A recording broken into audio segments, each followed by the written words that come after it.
This is Where We Live. I'm Lucy Nalpathanchel. In 1942, more than 100,000 people of Japanese descent, many American citizens, were sent to government camps after the bombing of Pearl Harbor. That was 75 years ago, but that dark moment in time is being recalled in recent weeks as the Trump administration, citing terrorism threats, seeks to limit who can enter this country. Today we ask, what can we learn from history?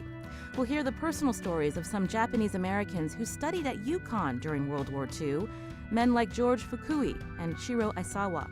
The university was one of just a few hundred that accepted male internees to study during the war. We'll find out why. And later, a Lafayette College professor will join us to compare reactions to Trump's executive order on immigration today to what Americans felt in 1942 after President Roosevelt signed the executive order that led to the creation of government camps for people of Japanese descent. Now, joining me now in studio is Glenn Matoma. He's director of the Thomas J. Dodd Research Center and assistant professor of human rights and education at the University of Connecticut. Glenn, welcome to the show. Thanks so much, Lucy. It's great to be here. So if we remember history, we know there was a lot of fear after Japan attacked Pearl Harbor in December 1941 that thrust us into World War II. And 2 months later, in February of 1942, President Roosevelt issued an executive order, 9066. Tell us about that executive order. Sure. That executive order came in the wake of the attack on Pearl Harbor, as you mentioned, and it was designed to assist with the military security of the western United States. It didn't mention Japanese Americans specifically, but what it did was empower the Department of War to declare zones of exclusions from which civilians could be excluded, and that the War Department could also designate particular segments of the civilian population to be excluded. So it really empowered and set the stage for Japanese American internment. I think that the order itself, can be read in a very open way, but certainly the plans were in place for exactly the policies that were to follow. And so the West Coast was considered a military area, so the military could go in and remove and evacuate many of these people of Japanese descent, many Japanese Americans, second generation. That's absolutely right. And an important point to remember, of course, is that while the west coast of the continental United States did contain a relatively large number of Japanese and Japanese American residents, a far higher number and proportion of the population lived in the Hawaiian Islands. And these individuals, both of Japanese descent and Japanese American citizenship, were never rounded up and put into camps, despite the fact that any argument you could make with respect to their threat to security on the West Coast would certainly have held in Hawaii. Now, one of the reasons we're doing this show today is because of this interesting angle at UConn, the fact that UConn was one of several hundred universities to then start to accept some male Japanese Americans to complete their studies. They may have been studying at a California institution, but after the executive order, they and their families were then sent to these camps in remote parts of the country. Now, how did that come to be? Sure. Well, so the Japanese American Student Relocation Program originated in late 1942 when the American Friends Service Committee, which is a Quaker organization that has long dedicated itself to peace and social justice, identified Japanese American students, particularly college students, as well as graduating high school students, as a population their networks could assist. They had a strong network of associates within higher education, and they worked closely with the War Relocation Authority, which was the civilian agency of the federal government, to establish this program whereby Japanese American students of college age could apply to universities primarily in the Midwest and East Coast of the United States. They worked also with the universities themselves to make sure that those students would have a proper reception, would be oriented to their local communities, and would be able to pursue a course of study appropriate to their interest and skills. Take us back to that time, Glenn. I mean, how did the Quakers get buy-in from these universities, including UConn, to allow these students of Japanese descent right after we were thrust into World War II after the attack on Pearl Harbor? How were they able to get that, in agreement? Sure. Well, I think it's important to remember that the crisis of the Second World War wasn't just a military crisis, but it was an ideological crisis. And higher education in particular had been thinking through for many years their role in upholding democratic values. Nazi Germany, which was dominant on the world scene through the late 1930s, was in many ways a leader in education. And much of what had happened within Germany at the time happened with the active collusion of the institutions of higher education in that country. And many leaders in higher education in the United States reflected on what it meant to be a university and a college in a free society and what their role was. And so when the Quakers came to them with this project, many of the leaders of those universities, including Albert Jorgensen at the University of Connecticut, understood that partially their role would be to demonstrate the value of democratic inclusivity and to treating people with equal dignity regardless of their national origin, race, or frankly, immigration status. This is Where We Live. I'm Lucy Nalpathanchil. Today we're looking back at history, exactly in 1942, February 19th, 1942, when President Roosevelt signed the executive order that led to the creation of internment camps for people of Japanese descent. We're talking about the fact that some of those young Japanese Americans were able to study at universities, including at UConn. One of these students was George Fukui. George was a college student in California when President Roosevelt issued that order. He and his family were sent to an internment camp in Utah. Here he is speaking at UConn in 1995 about what it was like entering that internment camp for the first time. And essentially, when they close the gate behind you, it's kind of an awesome feeling. Suddenly you feel that your freedom is gone, possibly your dignity, security, etc.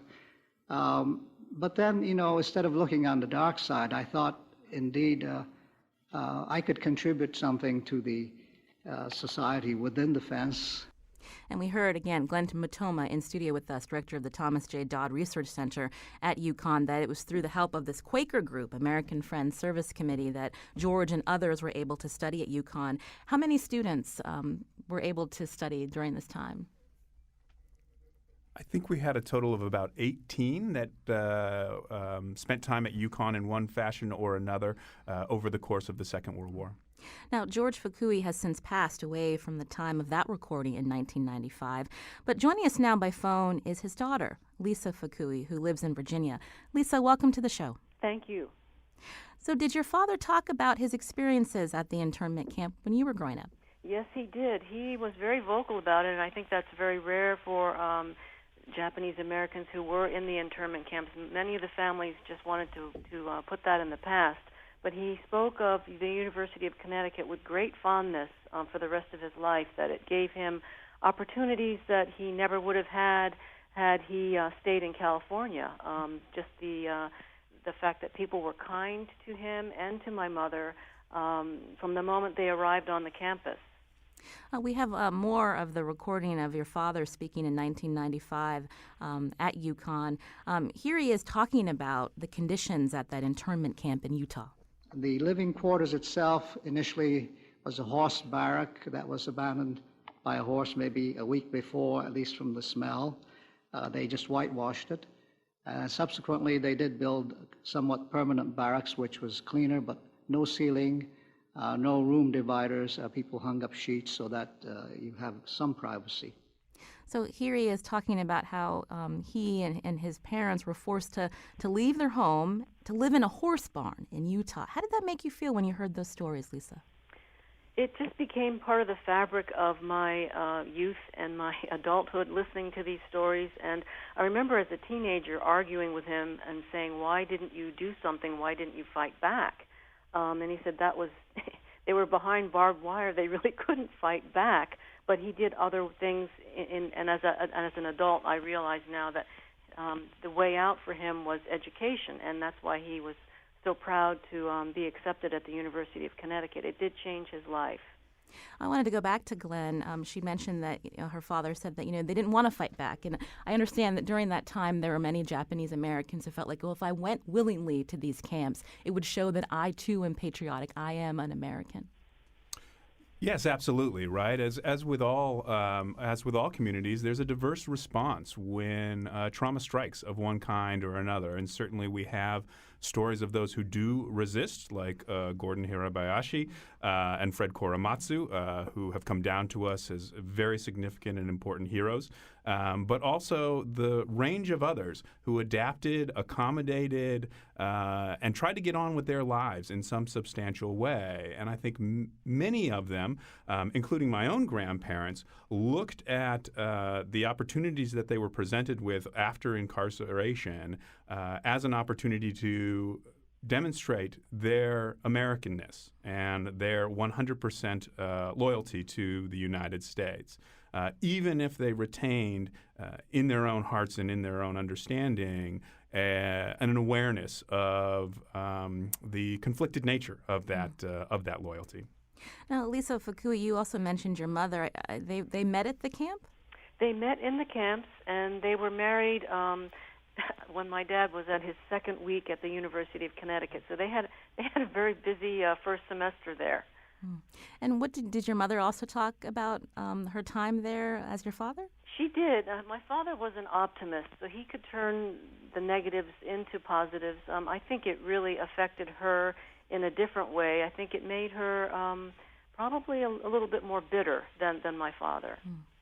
I understand after the war, your parents decided not to go back to California. Why was that?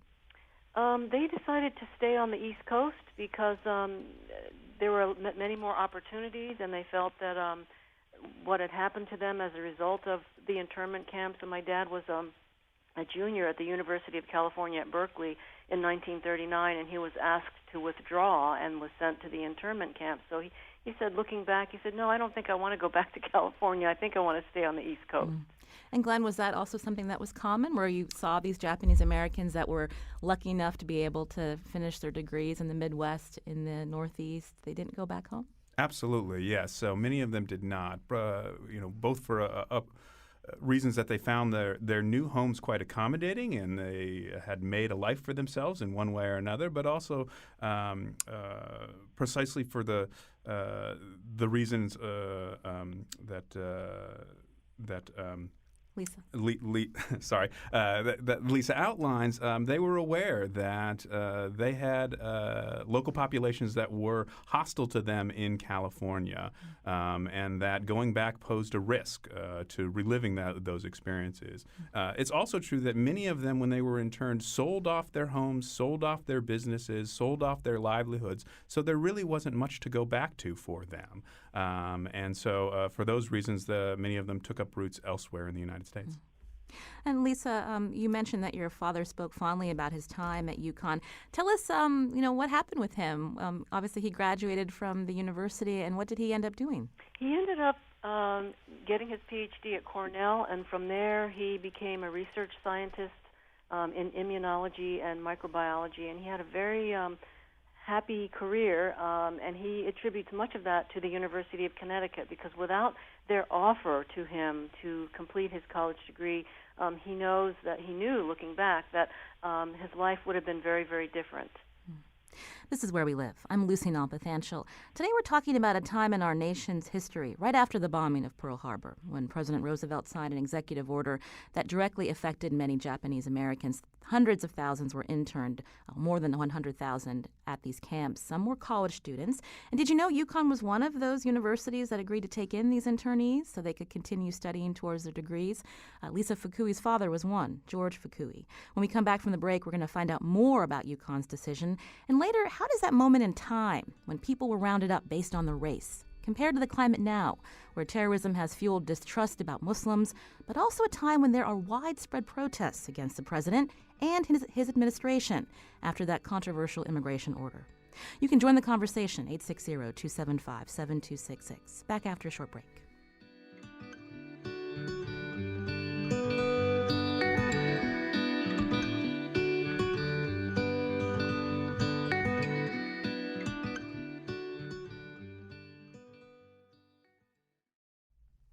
This is Where We Live. I'm Lucy Nalpathanchel. So we can all learn a lesson from this sad chapter in our history. And that is, in a time of crisis, we can't depend on the Constitution or our government for our security. Our security can only come from mutual trust, understanding, and tolerance. That's Shiro Aisawa speaking in 1995 at UConn. He was among about 18 Japanese-American students who enrolled at UConn during World War II. He also was from California. He and his family were sent to an internment camp in Arizona after the attack on Pearl Harbor. And Shiro Aisawa went on to graduate from UConn in 1947. Today we're looking back at history. It's been 75 years since President Roosevelt signed an executive order forcing the detention of more than 100,000 people, many Japanese Americans, in government camps. In studio with me is Glenn Matoma, director of the Thomas J. Dodd Research Center, assistant professor of human rights and education at UConn. And on the phone is Lisa Fukui. She's a Virginia resident, and she's the daughter of the late George Fukui, one of these Japanese-American men who studied at UConn during the war. Joining us now in studio is Kathy Schlund-Viles. She's professor of English and director of the Asian and Asian American Studies Institute at UConn, president of the Association for Asian American Studies. Kathy, welcome to the show. Thank you so much. So I wanted to hear more about the history of when UConn accepted these students. How remarkable was it that the university thought to allow people like Shiro and George Fukui onto campus? I think that it's quite remarkable. Even though other institutions would accept Japanese American students, there were about 4,000 who were eventually admitted to various educational institutions across the country. One important thing to note is that many of the institutions were small liberal arts colleges. So for those individuals who had been tried to complete their degrees at universities, it was very rare for state institutions to actually admit Japanese American men. And one of the reasons for that is because of military funding and military research on these particular campuses. So the very fact that somebody could come to the University of Connecticut, pursue an engineering degree or a degree in agriculture or science is pretty remarkable. Now, some of these students, while they were continuing their studies, they were also drafted. Can we talk a little bit about that? That's an interesting story because, one of the parts of the story that's so remarkable is, and this kind of corresponds to what Glenn put forth in terms of proving one's loyalty, is that Japanese American men oftentimes would voluntarily enlist, or when they were drafted, they would very heroically serve to prove their citizenship and loyalty to the United States. So the most decorated battalion in military history is the 442nd, the Go for Broke Battalion, which was entirely Japanese American. So, when we think about World War II and that history, oftentimes the 442nd falls out of it. Mm-hmm. Now, Glenn, again, is here from the Dodd Center at UConn. And tell us a little bit about the Dodd Center so people know what this is about. Sure, absolutely. So those clips you were playing earlier in the program come from a 1995 symposium that the Dodd Center held commemorating the 50th anniversary of the Nuremberg trials. And this symposium coincided with the founding and dedication of the Thomas J. Dodd Research Center, which is a research center on the Storrs campus dedicated in the honor of Senator Thomas J. Dodd, who was a Connecticut senator for many years, father of Senator Chris Dodd, but really began his public career as the executive trial counsel for the International Military Tribunal at Nuremberg. Where he worked alongside Justice Jackson to bring to justice the leaders of Nazi Germany after the Second World War. And this is a pivotal moment in world history and a pivotal moment explicitly in the history of human rights. And when the University of Connecticut decided to build a large research facility on its campus and name it in the honor of Thomas Dodd, they dedicated that institution to the preservation and promotion of that legacy of human rights and international justice that Tom Dodd helped lay down in 1945 and 1946. And so this symposium that we held in the year that it was founded was dedicated to exploring exactly all of those dimensions. And I think the inclusion of the panel of Japanese American interned citizens was an important reminder that while World War II presented us an opportunity to show leadership in the world on human rights, it's not as if the United States was without blame or blemish during that period, and that we as a country can revisit that past and understand both our moments of triumph and heroism, as in the Nuremberg tribunals, but also our moments of failure, which Japanese American internment certainly was. You mentioned Fred Korematsu earlier. He was someone that challenged this order to go to an internment camp, and he was detained. His case went all the way to the Supreme Court, and the Supreme Court ruled in favor of that executive order by President Roosevelt. That's absolutely right, and I think that was the failure that Shiro Aisawa was talking about in that clip, was that we do have strong institutions. We do have a strong constitutional protection of individual rights, but those are only as strong as the individuals inhabiting those positions of authority. And unless there is the will to stand up for what is unpopular, we can see our freedoms and our rights eroded. And I think that that's certainly the lesson that we can take away from internment.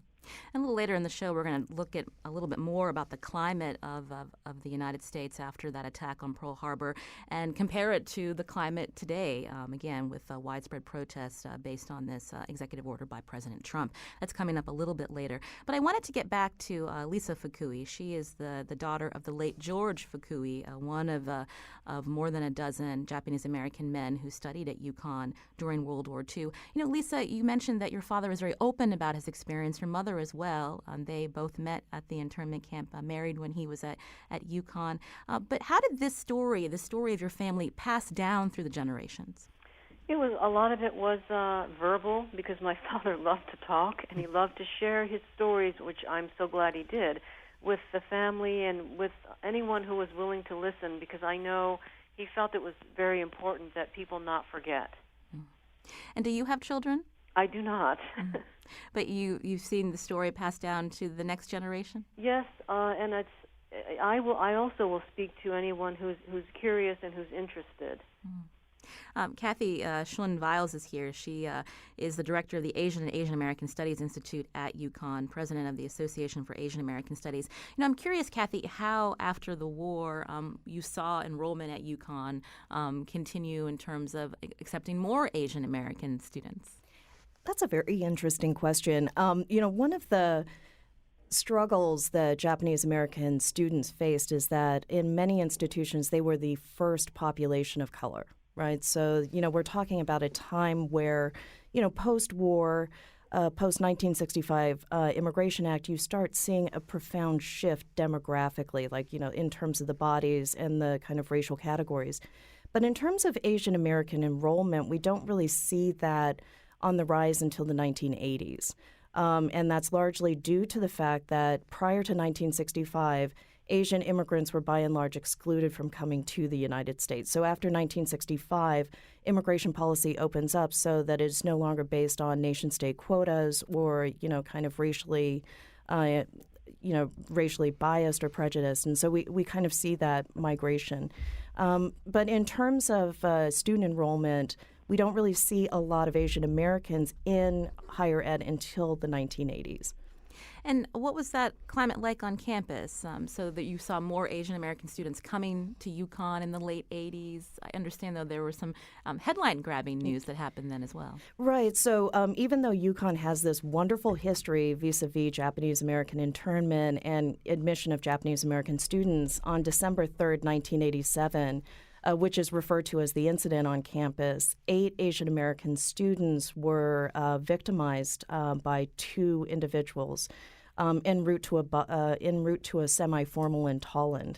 And what had happened was that these 2 individuals had proceeded to yell racial slurs, spit on the students, to the point that the students had requested the bus driver to turn the bus around. And the bus driver said, well, we can't really return back to UConn because we're supposed to go to this dance. And the conditions facing those students worsened. The bullying worsened. It got incredibly just violent. And the students ended up hiding in a closet for the remainder of the dance. So they finally returned back to UConn, and they tried to appeal to various authorities to really kind of make a complaint that they were racially targeted en route to this dance. And when they tried to go to UConn authorities, they were told that since the dance occurred off campus, that it was really a state police issue. Mm-hmm. And when they tried to appeal to state police, the state police said, you're UConn students, it is actually a UConn issue. So we have this kind of liminality, right? Like the students were caught in the middle. So there was really no representation or advocacy for these students. The administration was incredibly slow at responding. And so it really took, more than 3 years and a faculty hunger strike to actually push the administration to think about starting something like the Asian American Cultural Center, and at that time, the Asian American Studies Institute.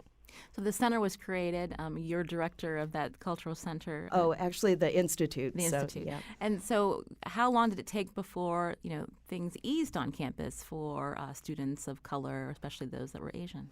I think that this is always a process, right? So even though we don't hear about various microaggressions, that's not saying that they don't occur. I mean, I do think that, it's important to note that the Cultural Center and the Institute were formed and founded in 1993, right? Mm-hmm. But, even as recently as last year, there are still incidents that occur on campus, right?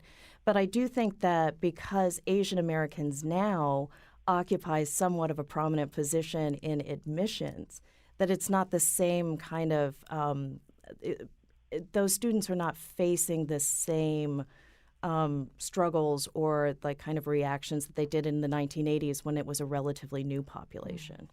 And what is the climate today on campus, especially when we are talking about news that's hitting the headlines about how people, because of their religion or their race, are treated differently? What's the sentiment on campus? How are students talking about this? Well, I have to say that, one of the things that I always stress as an Asian Americanist is that Asian America is a very heterogeneous population, right? So it's not just about Japanese Americans, Chinese Americans, but, we have South Asian Americans, Southeast Asian Americans, et cetera. But what I've been really heartened by is the amount of solidarity that I've seen on campus by way of protest or by way of, kind of vigil. Whenever there's an incident that occurs that it may be like an Islamophobic incident, students are actually coming out and supporting individuals in a way that like kind of corresponds to that sentiment that Lisa is talking about, like what her father encountered at UConn. Mm. And Glenn, can you add to that what you noticed as someone affiliated with the Dodd Center? Sure, yeah. Well, and just to go back, I mean, I think it's really important to highlight the role that leadership plays, right? The reception that the Japanese American students received when they arrived at the University of Connecticut owed itself entirely to the dedication and hard work of advocates on the ground within the administration and among the faculty. So not only did Albert Jorgensen, the president at the time, issue a statement to the entire campus with respect that these students were coming and that we were going to welcome them and that they were American citizens and that they were here to study. And but faculty, like professor of philosophy, Paul Futze, sponsored these students, brought them into his home, welcomed them at holiday gatherings, really made a concerted effort to put forward a vision of America that was inclusive and embracing. And to the extent that today, President Susan Herbst, as in her statement last week with respect to the executive order, is attempting to put forward the same kind of leadership that the University of Connecticut will remain an open, inclusive, and tolerant space. I think we'll see conditions on the university campus remain one that is strong and not divided. Mm. And do you believe that a lot of people, especially on the campus, know the history, the fact that the university accepted people who were vilified during the war? No. And why is that?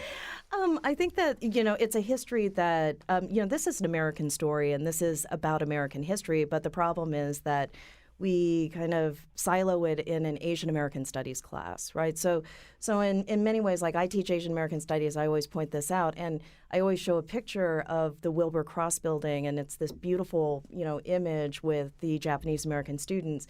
Students these days do not consider that like a building of significance because it's where you go for financial aid, but I think that it's because we don't really consider Japanese American internment a part of American history. We don't teach it that way. It's always about Asian American history that this story gets buried. Lisa Fukui, again, is on the phone. She lives in Virginia. Her father, the late George Fukui, was one of these Japanese Americans who studied at UConn. Throughout his life, Lisa, you said that he was very optimistic. But did he feel like he was, still being judged because he was of Japanese descent? I think that he did. I mean, he became a very distinguished research scientist, but I think in the back of his mind, he pushed himself, he challenged himself to be better, to prove to white society that he was an intelligent man and that he wanted to also make it very clear that he did not want people of any ethnicity to be incarcerated again without due process. If he were alive today, what do you think he would, what his views would be about current events? He would be very upset, and I know that he would be a very active voice to remind people that we need to forgive and to not be prejudiced. This is Where We Live. I'm Lucy Nalpathanchel. Today we're talking about history, specifically why UConn opened up its campus to Japanese American male students during World War II, after these students and their families were sent to internment camps. Coming up, we're going to examine the climate in America during the time of President Roosevelt's executive order that created the camps.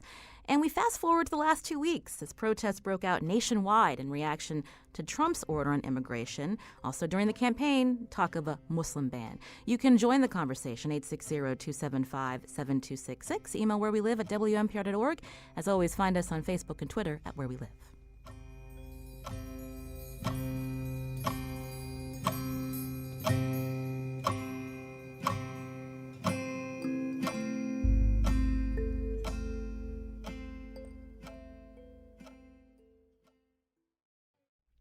This is Where We Live. I'm Lucy Nalpathanchel.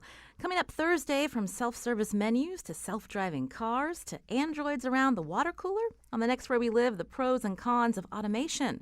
We'll talk with a team of economists and technology experts, and we want to hear from you. Is your job at risk of becoming obsolete? Join us on Thursday. Now today, Where We Live, we've been hearing about UConn's role during World War II when Japanese American students were welcomed on campus to complete their studies despite being sent to internment camps. And that happened after President Roosevelt signed an executive order, February 19th, 1942, authorizing the roundup of, quote, people from military areas deemed necessary or desirable.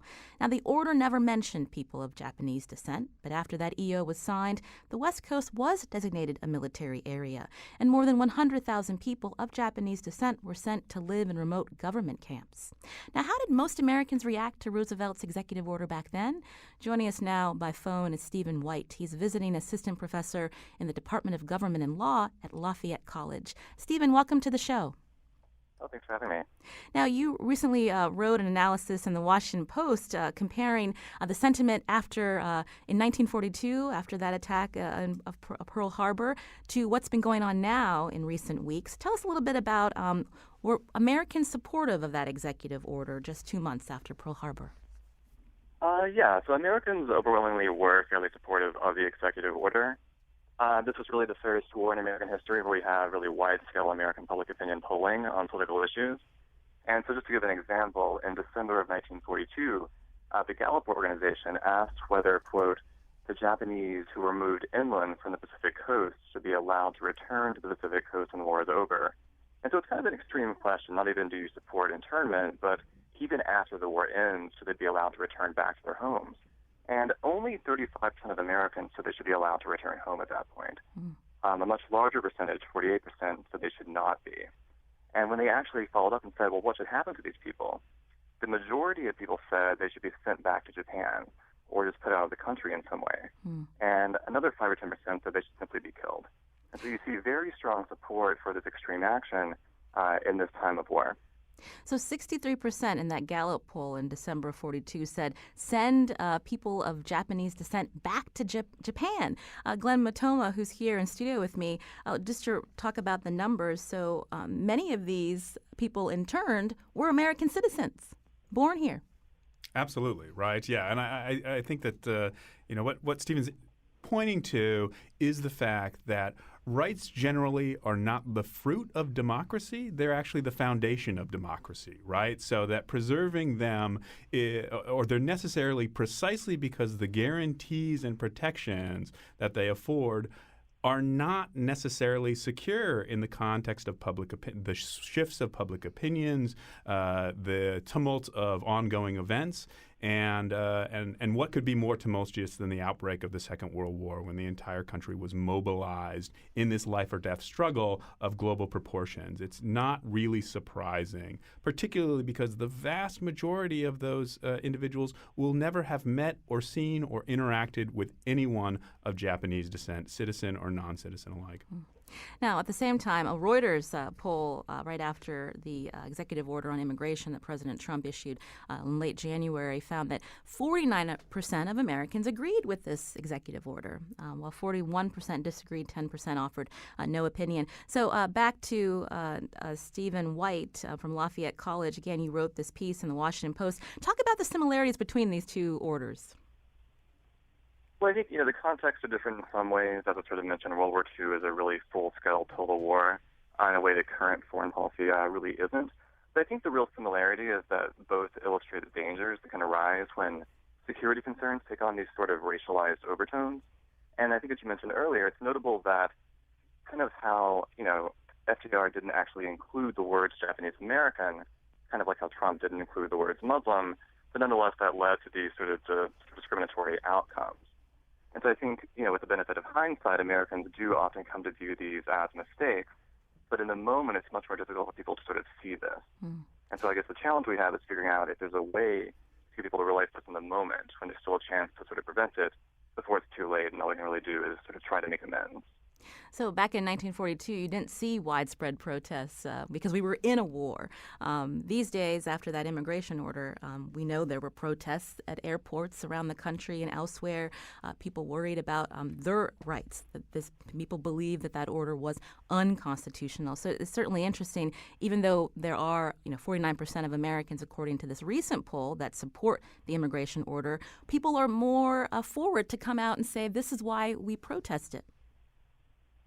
Yeah, I think, we've also seen some more recent polling from Quinnipiac that shows it a little bit more in the opposition direction. And I think what you're seeing is a much more outspoken sensibility.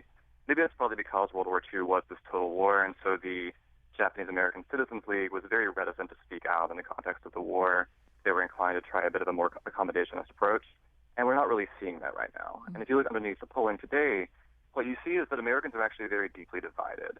Most Republicans support the order, most Democrats oppose the order, and we didn't really see that kind of partisan polarization on Japanese internment. It was much more widely supported, I think. I wanted to take a call now. Sam's calling. Sam, you're on the show. Yes. Hi. First thing I'd like to say is I am a 1986 graduate of UConn. I was always proud of my school, more proud after the ladies had their 100th victory, and even more proud today to hear about the early interaction of the Japanese Americans with the University of Connecticut. Further, I'd like to say that the media here, I think, is going to the extreme to sensationalize the comparison between what's going on today and what happened during World War II. During World War II, people were actually rounded up and imprisoned. Now, that is not what's happening today. I think had an executive order been issued then just simply denying Japanese people from coming to the country, I don't think we'd even be having this conversation.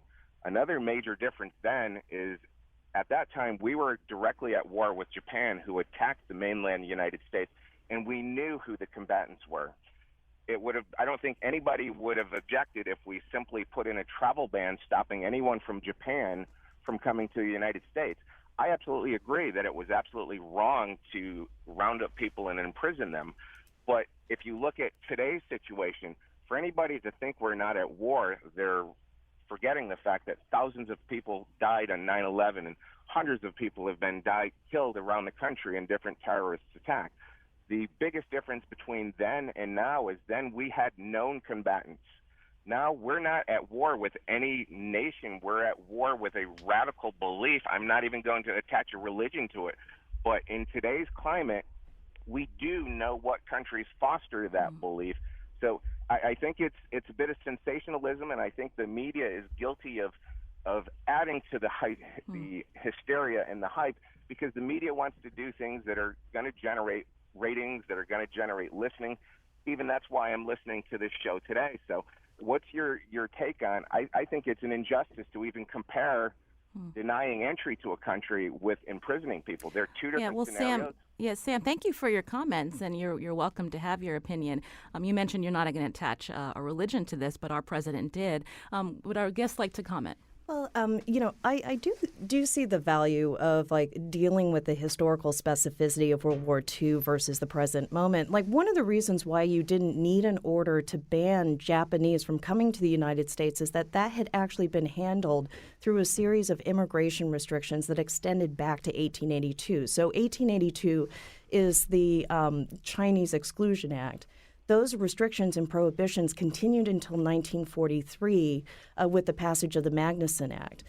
Japanese migration to the United States began to be curtailed in 1907 with the Gentlemen's Agreement, and in 1917 the United States passed an Asiatic Barred Zones Act, which basically prohibited Asian immigrants from coming to the United States, and that was reiterated in 1924. So I think that when we get to the point of Japanese American internment, to really reiterate this, 2/3 of those interned were Japanese Americans, those individuals who had been born in the United States. So you really didn't need an order to ban immigration to the United States because that had already been legislatively handled. And that, again, is Kathy Schlen-Viles, is director of the Asian and Asian American Studies Institute at UConn. Stephen White, who's on the phone, again, a visiting assistant professor in the Department of Government and Law at Lafayette College. You wrote a piece in the Washington Post, many Americans support Trump's immigration order. Many Americans back Japanese internment camps, too. What do you think of our listeners' sentiment that this should not be compared? Well, I think it's certainly fair to note the differences. I mean, it is a very different context. It's not literally the same action. But I think even though there are these important differences, there is sort of a general lesson here, which is that we should be suspicious when, in the name of security, actions are taken that have some discriminatory effect that's based on a group's sort of race, ethnicity, national origin, religion, et cetera. And so I think it's certainly true that it's not exactly the same, but I think we should be able to draw lessons from history. And in particular, I think sometimes we forget with Japanese internment just how widely supported it was at the time, and it was only later realized by many to be this huge mistake. And so I think that lesson can be true for us today, which is to say many Americans support this order now, but I suspect decades from now we'll look back and view it probably as a mistake that had a discriminatory effect. We mentioned Fred Korematsu earlier. Glenn Matoma's here from the Dodd Research Center at UConn. His case went all the way up to the Supreme Court, and it was they sided in favor of that executive order by President Roosevelt. I wanted to read a quote. It fits in here with what we're talking about. In late 2014, the late Justice Antonin Scalia denounced that decision from 1944 from the Supreme Court. But he issued a warning. He told law students in Hawaii, quote, "You're kidding yourself if you think the same thing will not happen again. I would not be surprised to see it happen again in time of war. It's no justification, but it's the reality." And that speaks to the sentiment of what you just mentioned, Stephen. We just have a few more minutes, and I wanted to go back to Lisa Fukui. Again, her father was George Fukui. He has since passed away from the recordings that we were hearing earlier in the show. And I wanted to play a clip from 1995 when they interviewed your father at UConn. I think the important thing is the United States government never, ever incarcerates any other citizen without due process. And you told us earlier, Lisa, if you believe if your father was alive today, that recent events would upset him because of his experience, his family's experience. Yes, we can draw similarities, and it's based on. It's sad that today we're faced with very similar similarities, where a lot of minorities are being looked at with suspicion, and I think that's wrong. And if he was still alive, I know that he would be very active and a voice to speak up and remind people of what happened in the past, and that it's different but yet similar, and that it can happen again. Let's not allow this to happen. Do you think that this is being sensationalized, this idea of talking about history during the climate that we're in? No, I don't think it's being sensationalized. I think that most Americans don't even know what happened during World War II. Most of my friends don't remember or don't know.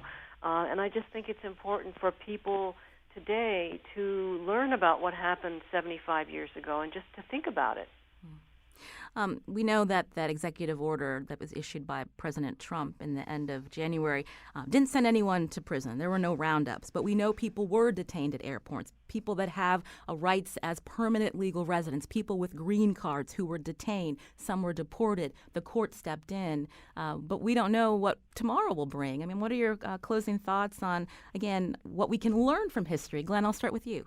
Sure. I think one of the things to keep in mind, both in the question of this comparison with Japanese-American internment, and in terms of this broader concern about poor decision-making in times of stress, which certainly this highlights, is the idea that part of what we should be thinking about is what kind of response we want to have when we feel threatened, and what it is that is actually under threat here. The Second World War was a threat to the American way of life, to democracy, to justice, and human rights. And we could pretend that in order to defend those things, what we needed to do was to begin to eliminate freedoms, right? To take away rights, to be more secure that way. But I think history has shown that, in fact, that's a false trade-off. That one of the ways you counter threats to your way of life is by embracing it and celebrating it even more fully. And one of the problems with the president's executive order, the current president's executive order, is that it meets fear with fear, right? It meets a hatred of freedom with more constraint, more limitation, more walls, more borders, right? More exclusion. And if we are going to prove that the American experiment is one that is worth preserving into the future, we need to live those values in everything we do. That's Glenn Matoma, director of the Thomas J. Dodd Research Center, also assistant professor of human rights and education at UConn. Glenn, thank you for coming in today. Thank you for having me. Now, Kathy's also in studio with us. Any closing thoughts on the climate that we're in?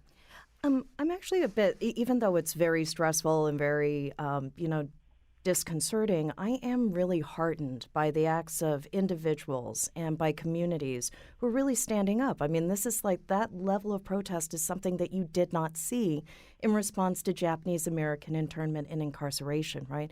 And I do think that, like, the memory of internment, as, kind of evidenced by this show, is really significant in arming those protesters with kind of a usable past. And so I'm actually a bit more heartened, I think, than my colleague in studio. Thank you, Kathy Schlen-Viles, professor of English, director of the Asian and Asian American Studies Institute at the University of Connecticut. She's also president of the Association for Asian American Studies. Thank you, Kathy, for your time today. Also on the phone with us was Stephen White, visiting assistant professor in the Department of Government and Law at Lafayette College, author of the Washington Post analysis, "Many Americans Support Trump's Immigration Order. Many Americans Backed Japanese Internment Camps, Too." Stephen, thank you for your time. Thank you.